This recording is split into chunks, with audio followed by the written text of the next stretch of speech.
Hey, what up, guys? It's Julie Vance Bleeker, and who we got on the show today? And it's your boy Drieww. What's going on, family? Drieww! I'm good. How are you? Man, blessed and highly favored. Absolutely. You know, we're all safe. That's the main thing. I think the biggest thing right now is, I know you're in Cali, but the whole Brooklyn shooting, so everybody's still freaked out by that. I think they got a suspect. Man, that was heartbreaking right there. I know. I don't even think the guy's from New York, but you know what? At least they got him. It's New York. Yeah. Hey, got him. One down. Exactly. One down. Exactly. A lot more to go. But you have your latest release, Can't Make This Up.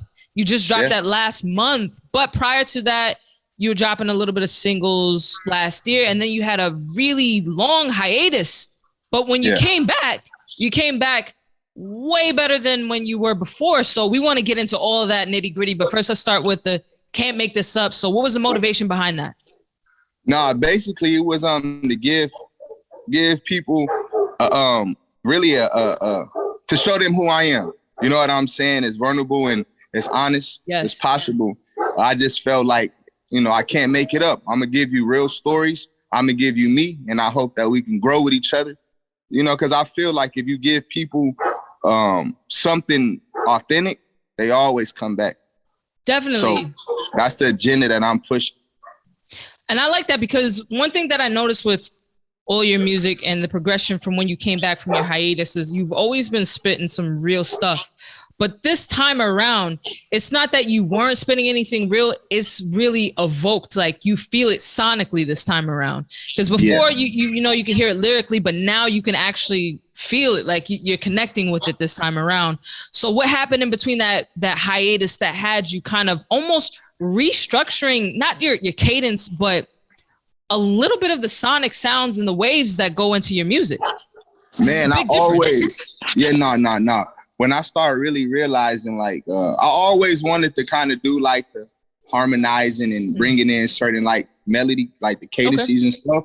But I never was super like, yo, I'm gonna do it, because some people kind of get caught where I knew that if it stuck, that's what people was gonna want to hear from me. So I knew that I was gonna have to really figure out how to do it where it sound good. So I was just really putting in my hours in the studio just to try to find that certain tone and you know, that certain pocket that'll work for what I'm trying to do. Definitely. And then it worked better for, you know, people start gravitating to that more. I feel like that too, because I feel like this time around, it's easier to connect with your music and actually feel what you're saying, because the emotion is definitely being evoked. So I feel like we're going on that journey with you. We're going into that struggle. We're going into that moment where you feel like, you know, I got to make it. Like, you know, all the subject matters that you've been talking about, you know, trying to get out and trying to do this. And you even mentioned, like, at one point the song would be #1 if it was Drake, you know, and stuff like that. Man. Like we're feeling everything. We're feeling everything in your music this time around. Yeah, no, definitely. And I hope Drake hear that eventually. Like, nigga, let's make that a #1. Because I really feel like that. You know what? And it would be dope if he even jumped on a remix or something. Yeah. That would be hot. That would be. Hopefully one day he hear it. I'm gonna have you put it together since you said it first. I got you. I love to orchestrate the energies and the good vibes and things like that, man. That's a bet. So let's talk about your influences with this particular project, from what you were listening to while you were making this project, and even your production selection while you were making this project. You put a lot of time in the studio, like you said. Yeah. No, really, to keep it real, it was just a lot of real life events that was going on. Like, honestly, that I'm more of like and I'm trying to break out of it, but I'm more of when I'm feeling some type of way, instead of me doing some crazy stuff, let me just hit my partner up and go to the studio. You know what I'm saying? So that's really where it came from. Like, all right, my boy, you know, keep your head on the swivel. Let this music be your outlet from you being in a situation you don't want to be in. Absolutely. And that's honestly where it came from. You know, like, yeah. And what about your production selections? Because you definitely put together a nice track listing for these 8-9 tracks that you have, and they work cohesively for this particular project. So how did you go about picking producers that you wanted to work with on this project? I feel like I worked with probably like 2-3 producers, and I know each producer gives me a certain vibe. So I know, like, I don't really like to go 10, 15 producers. Right. I really like, hey, this is what I'm going for. And I know that these guys right here bring this out of me. Oh, I like that. Okay. You know? I like that. Yeah. I know if I want to go trap, I know who I need to hit up. I know if I want some pianos, it's one person I'm gonna hit up, you know? And I kind of figured that out. Like, this guy is good for that. This dude good for that. I like it. Yeah, I know. You know, it's funny when you said that. I thought about the verse. I'm about to butcher your verse, but you have mentioned in one of your songs. You said it ain't got no pianos, but I know it's got a lot of keys. I like that. So when you said that, I was like, I felt that. Come on, we can't. If they ain't catch it, you feel me? We ain't gonna put it out there like that. I got you. Man.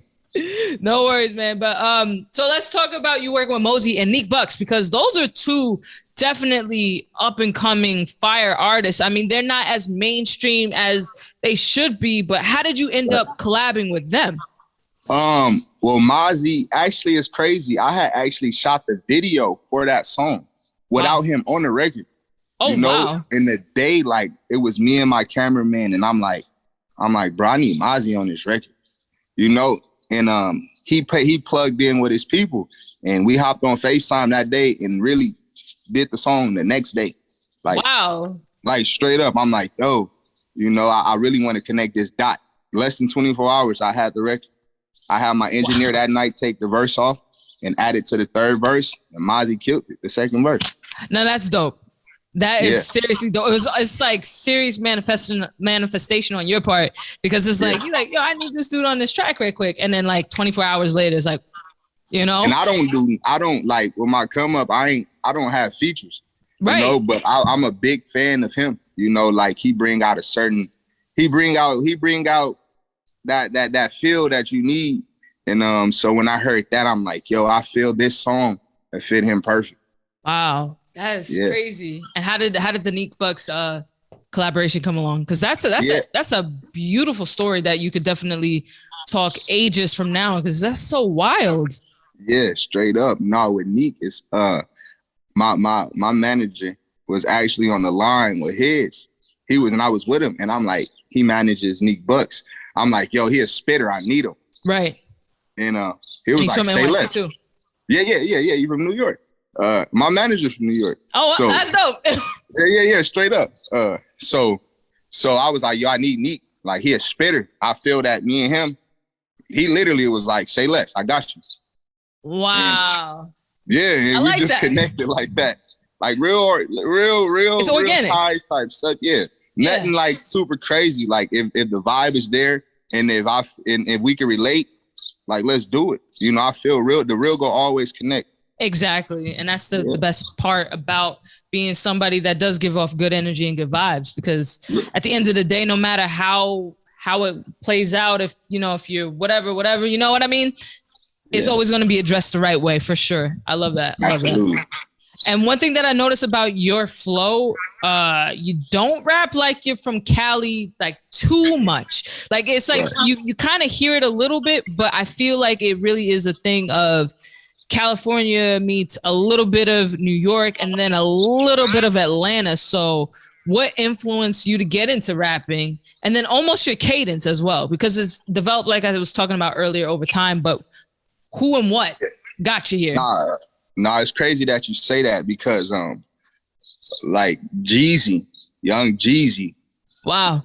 It's Jay-Z, Jeezy, then Wayne. Wow.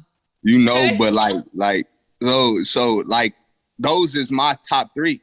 Like, that Thug Motivation 101 is like that my favorite album of all time. Like, straight up. Like, so you're getting the best of all worlds at this point. The whole East Coast at this point. Hove his confidence and just just how he you believe everything he say. Right. You know what I'm saying? He commands it. He commands every time he gets on the track, and there's no denying that. Absolutely. And you could tell, like, man, he talking that talk. Right. So when you say, kind of Atlanta and then kind of, New York. Already right there. Make the connections. That's who I grew up listening to and still listen to this day. Wow. I like that because these days I was actually reading something on Instagram where you know, they were talking about how talent is less and less in music because there's really no, not so much as it's not art form, but there's no kind of history correlation where people are listening to people that really did it before them. So I get where it drops off. And like I was saying, you coming back after your hiatus is completely different. So I could see how those people have influenced you and then coming back and doing your thing and then dropping this project. Absolutely. I like it. I love it because I'm connecting with it. I'm like, all right, this whole project through the whole track playing, I connected with everything. So I love it. That's love. That's love. All right. So you're from Long Beach. Have you had the opportunity to work with anybody from Long Beach in terms of rapping, or you want to work with anybody? Because I don't want to be the cliche person and saying Snoop Dogg. Nope. I'm not too sure who else is from Long Beach. I ain't gonna hold you. Not off the top of my head besides Snoop, but like, has there been anybody on your radar from Long Beach that you want to work with? And everybody, my brother, you know, he do music, Shady BP from the city. Like when it comes to it, to keep it real with you, like I just be in my own lane for real. Right. I know that sound cliche, but I feel like for anybody from the city, when it's time for us to connect, and we do connect, it'll be there, you know? Awesome. So right now I'm just pushing my agenda and I'm pushing the people that I deal with on a regular day basis. Absolutely. I love it. So any other upcoming projects outside of this one? This is obviously very fresh. It's only like a couple weeks old, maybe about a month, but is there anything else that you're going to be dropping this year, especially with the summer vibes coming now? I feel like the New York City summer vibes is hitting kind of hard. We're going to need some more summer vibes. No, absolutely. I'm dropping in the summer. Right now, I'm turned up right now. I like it. I like it. I'm with it, man. I'm turned up right now. I love it. All right. Yeah. So this is my favorite part of the show. It's called 5 Fast Facts. You've got to drop 5 gems about yourself quick for your fans out there that don't know these things already. So you got to give me 5 good ones. Man, I love skateboarding. Okay. That's a good one. Right. I love bowling. Okay. Right. I ain't never ate beef or pork before. Whoa. We're gonna back up on that one a little bit later, but hold on. Keep going. I ain't never smoked or drunk before. Wow. Yeah. And let me see. I love trading stocks. Okay. Oh, so you're an intelligent guy. You're straight edge. You watch what you eat and you trade stocks. I would have never guessed any of those things. I'm just a product of my environment. Damn. You know what I'm saying? But because it makes you who you are. Exactly. I thought bigger than with my section. You know what I'm saying? Absolutely. So wait, what made you not eat beef or pork? Because I'm interested, because I'm not going to hold anybody. I like bacon and I love beef. I love hamburgers. My mother never did. My mother never did because of her father. So I was like, it's all good. I'm just not going to eat it. And then what about the smoking and drinking? Because this is super not typical for a rapper. Man, my grandparents from the 80s, the crack era hit hard. Damn. I knew I got that same blood as a lot of people in my family. Right. Addictive behavior. So I said, I'm going to dodge it. I feel it. I definitely do. Well, Drieww, you spell your name different too. Oh yeah. Drieww with an I. Cause I wasn't sure. I was like, and it's a story behind that. If you look at Drieww spelled backwards, it's weird. Like you should have dropped that as a fact, bro. Man, I really, somebody in another interview asked me, I said I wasn't going to tell nobody that. Oh, damn. Well, now we got it. Yep. Yeah. I appreciate you. Drieww, thank you so much for dropping by today and spending time with us and letting us know more about your latest project, Can't Make This Up. And you're a good looking guy, so we might see you on some magazines, modeling, doing a little bit of Fashion Week, something. I feel it. I feel it. Like, he got the nice skin. He came right, had the light hitting. Man, let the light hit me. You feel me? Exactly. I appreciate you. Absolutely. Anytime. Drieww, thank you again. I'm Julia Vamps. This is Drieww. Thank you guys so much for watching and listening. Let's get it.